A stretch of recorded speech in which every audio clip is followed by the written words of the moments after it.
नमस्कार दोस्तों, स्वागत है आप सभी का आपके अपने यूट्यूब चैनल कैसे एस्ट्रोलॉजी के अंदर। और आज हम बात करेंगे एक बहुत ही महत्वपूर्ण विषय पे, बादकेश पर। यानी कि जो कि आप सभी लोग बहुत ही ज्ञानी लोग हैं, आप सभी को मालूम है कि जो हमारे चर राशियाँ हैं, यानी चर लगन है, उनसे 11वां भाव, जो हमारे स्थिर लगन है उनसे 9वां भाव, और जो हमारे द्विस्वभाव लगन है उनसे 7वां भाव बाधक बोला। सर्वोच्च चिंतामणि ने तो यहाँ तक भी बोला कहीं भी किसी भी भाव से जो है कि ग्रह बाधक हो सकता है। यानी कि अगर चर राशि किसी भी भाव के अंदर है, जैसे कि यहाँ पर अगर देखें तो चर राशि 10वें भाव के अंदर है, तो अगर मंगल यहाँ से 11वें में बैठ जाए, यहाँ से 11वें में बैठ जाए, क्योंकि इस भाव मेष राशि के लिए 11वां भाव जो है कि बाधक हुआ, तो वहाँ पर खुद जो है कि उस साइन का मालिक यानी उस राशि का मालिक बैठ जाए, जिसके लिए वो 11वां भाव बाधक है, तो उसको बाधक बोला गया, सर्वोच्च चिंतामणि।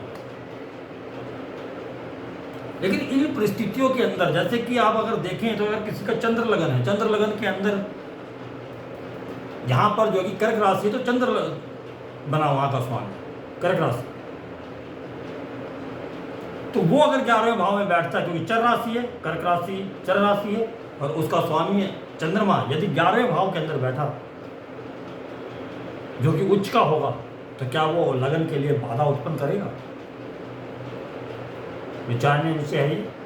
इसी प्रकार से अगर सिंह लगन है, अगर सिंह लगन स्थिर राशि लगन के अंदर, तो 9वां भाव बाधकेश बाधा उत्पन्न करने वाला बना, और लगने सूर्य यदि 9वें भाव के अंदर बैठेगा तो उच्च का होगा, वहां पर मेष राशि आती है सिंह लगन के अंदर, तो क्या सूर्य सिंह लगन के लिए बाधा उत्पन्न करेगा? इसी प्रकार से कुंभ लगन स्थिर लगन है और 9वां भाव बाधक भाव, और वहां पर आती है तुला राशि, जहां पर अगर शनि आकर बैठ जाए तो वो उच्च के होते हैं। तो क्या इन परिस्थितियों में भी क्या वो बाधा उत्पन्न करेंगे जो खुद लगने से? तो सोचने वाली बात यह है कि सिर्फ जो है कि बाधकेश बोल देना या ये ग्रह बाधकेश है, इसमें तो ये होगा, सिर्फ बाधकेश, क्योंकि शास्त्रों में लिखा है कि चर लगन के लिए जो है कि आपका जो है कि 11वें भाव का स्वामी और वहां बैठे ग्रह बाधकेश का कार्य करेंगे। यहां तक कि राहु केतु जिस घर में बैठे हैं वहां के स्वामी, और इसके साथ ही साथ आपकी पत्रिका में गुलिका जहां पर है, उस भाव के स्वामी के अंदर भी बाधा उत्पन्न करने, या उसको भी आप बाधकेश बोल सकते हैं।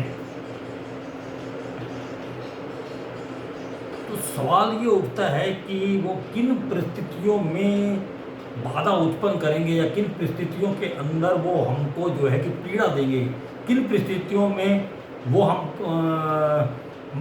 महादशा या अंतर्दशा के अंदर, किन परिस्थितियों के अंदर, जो चार्ट के अंदर कौन सी कंडीशंस हैं जिसके अंदर उनके रिजल्ट्स खराब होते हैं। क्योंकि हमेशा या हर एक चार्ट के अंदर ये बाधकेश वाला जो सूत्र है वो काम नहीं करता यदि बाधकेश का किसी भी खर ग्रह से संबंध ना हो। खर ग्रह बोला गया 22वें त्रिकोण, चंद्रमा से 22वें त्रिकोण के स्वामी, लगन से 22वें त्रिकोण के स्वामी को, और चंद्रमा से 64वें नवांश के स्वामी। खर ग्रह बोला गया, खराब ग्रह बोला गया। तो किसी ना किसी प्रकार अगर बाधकेश 64वें नवमास का या 22वें त्रिकोण का स्वामी बन जाए, या फिर वो गुलिका का डिस्पोजिटर या राहु का डिस्पोजिटर बन जाए, मतलब कहीं ना कहीं बाधकेश का किसी दूसरे ऐसे फैक्टर से संबंध हो जाए या इफेक्ट आ जाए जो कि हमें पीड़ा देने की काबिलियत रखता, सामर्थ्य रखता है, तो बाद केस गंभीर रूप से बाधा देने के काबिल हो जाता है या हमें गंभीर रूप से बाधा देता है, हमें नुकसान पहुंचाता है, हमें पीड़ा देता है। उसके लिए हम एक पत्रिका को यहाँ पर जो है कि लेके आया हूँ, जो कि हमारे भूतपूर्व प्रधानमंत्री श्रीमती इंदिरा गांधी जी की है। उनके 4 से सभी वाकिफ हैं। इसके अंदर देखेंगे कि बादकेस ने किस प्रकार से कार्य किया और बादकेस ने इनको वो कष्ट क्यों दिए। मेरे पास ऐसी पत्रिका भी है जहां बादकेस के अंदर पहले उनको बहुत नाम या पैसा दिया और बाद में जब वो अंतरदशाएं या कहें दशाएं कुछ ऐसे प्लैनेट्स की आई जो कि उनके चार्ट के हिसाब से कंडीशंस में गलत बैठे हुए थे, तो उनको नुकसान हुआ।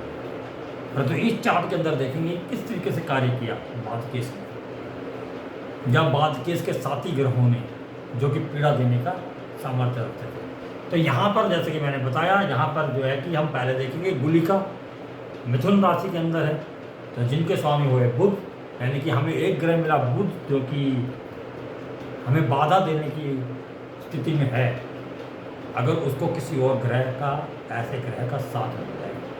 इसी प्रकार से जो अगर हम देखेंगे चर लगन है, यानी कि लगन के अंदर चर राशि है, तो 11वां भाव बाधक बना, तो वहाँ पर गुरु बैठे हैं जो कि 9वें भाव के स्वामी हैं और 11वें भाव के स्वामी हुए शुक्र, बृहस्पति जो कि वहाँ बैठे हैं और शुक्र 11वें भाव के स्वामी।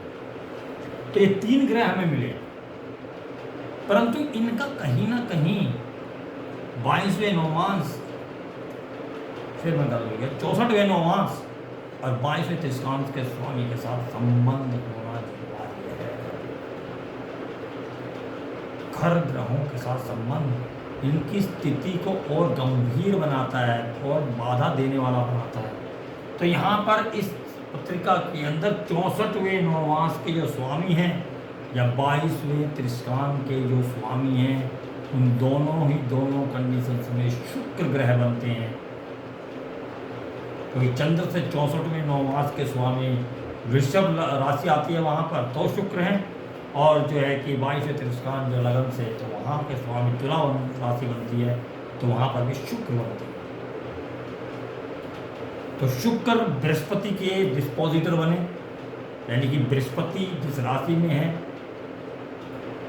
उसका स्वामी एक खर प्लैनेट, खर ग्रह जो खराब, उनसे उसका संपर्क हुआ।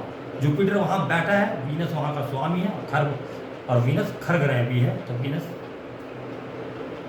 और फिर पत्रिका के अंदर देखें तो जुपिटर के ऊपर तो वीनस का इफेक्ट आ ही जाएगा उसकी राशि में। तो जुपिटर वीनस का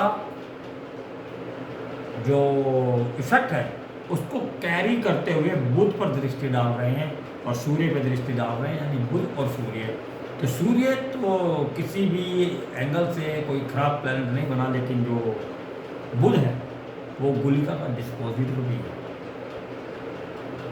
और जुपिटर के एस्पेक्ट में है। जुपिटर जिसकी राशि का मालिक बादकेस है, 22वें तृष्णांश का स्वामी है, चंद्र से 64वें नवमास का स्वामी है।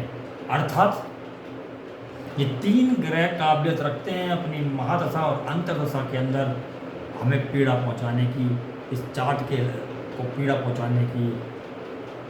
तो उनकी महादशा अंतर्दशा के अंदर, महादशा थी बृहस्पति की और उसके अंदर बुध की अंतर्दशा थी, जिसके अंदर की इनके पति फिरोज गांधी की मृत्यु हुई। फिर जो है कि बृहस्पति के अंदर जब शुक्र की अंतर्दशा आई तो इनके पिताश्री की मृत्यु हुई या देहांत हुआ, बोल सकते हैं आप। तो इनके जो ये घर प्लैनेट थे, ये बाधक थे, या जो कि आप बोल सकते हैं जो कि खराब प्लैनेट, जो कि मृत्युदायक स्थिति उत्पन्न कर सकते हैं या कष्ट दे सकते हैं, बाधाएं उत्पन्न कर सकते हैं, तो उन्होंने अपनी महादशा और अंतर्दशा में किस प्रकार से कार्य किया। उन्होंने इस अपनी अंतर्दशा या महादशा के अंदर इंदिरा गांधी जी को पीड़ा पहुंचाने का काम किया। तो ये बाधक ग्रह जब किसी खर ग्रह या राहु केतु के डिस्पोजिटर या गुलिका के डिस्पोजिटर से इन्फेक्ट हो जाए बात केस, तो वो गंभीर परिणाम देता है। अन्यथा सिर्फ देखते ही कि आपने देखा कि ये बाधक है, यहाँ तो ये ग्रह बैठे हुए हैं, इनकी दशा खराब जाएगी, ऐसा नहीं। वो सिर्फ इन स्थितियों के अंदर जब वो जो है कि खर ग्रह के स्वामी भी साथ में बन जाए, यानी कि बाधकेश भी हैं और खर ग्रह के स्वामी भी हैं, या बाधकेश भी हैं, गुलिका जहाँ बैठा है उस घर के स्वामी भी हैं, यानी कि कोई ना कोई दो इफेक्ट उन ग्रहों पर हो और आपस में संबंध बन जाए जन्म पत्री के अंदर किसी भी प्रकार से, तो आप बोल सकते हैं। और इस पत्रिका के अंदर गुरु और जो है कि शुक्र का तो बहुत गहरा संबंध है, राशि परिवर्तन है।